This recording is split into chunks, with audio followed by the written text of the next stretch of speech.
दादांचा काल झालेला अपघात जो आहे त्याच्यावरून आपण निष्कर्ष काढू शकतो. कुणी कल्पनाही केली नसेल, कुणाच्या मनाला हा विचार कधी स्पर्शही करून गेला नाही, आणि अचानक असं काहीतरी होत्याच संपलं जे म्हणतो आपण त्याला, ते काल बारामतीला गेल्यानंतर पाहायला मिळालं. बुधवारी सकाळची घटना, आणि घटना घडल्यानंतर 11:30-12ला मी पुण्याला होतो.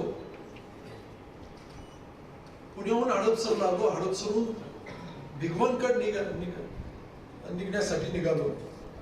माझ्या 3-4 गाड्या होत्या, 2-3 आमदार होते, नाशिकची मंडळी होती काही.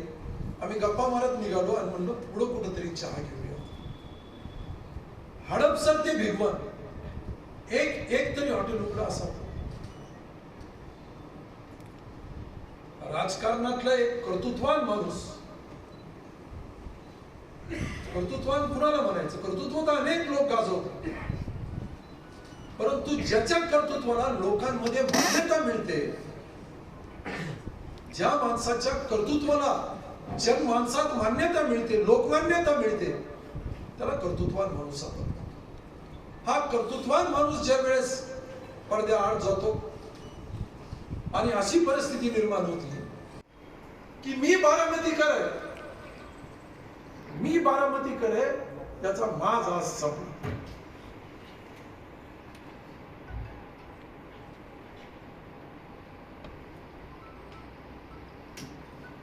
कधी वाटलं नाही, मनालाही शिवलं नाही कधी की असं घटित होऊ शकतं.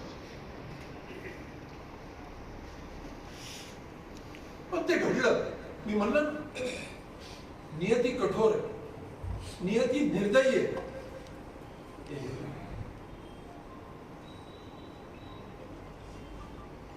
ज्याच्या खांद्यावर ते सारखे होते.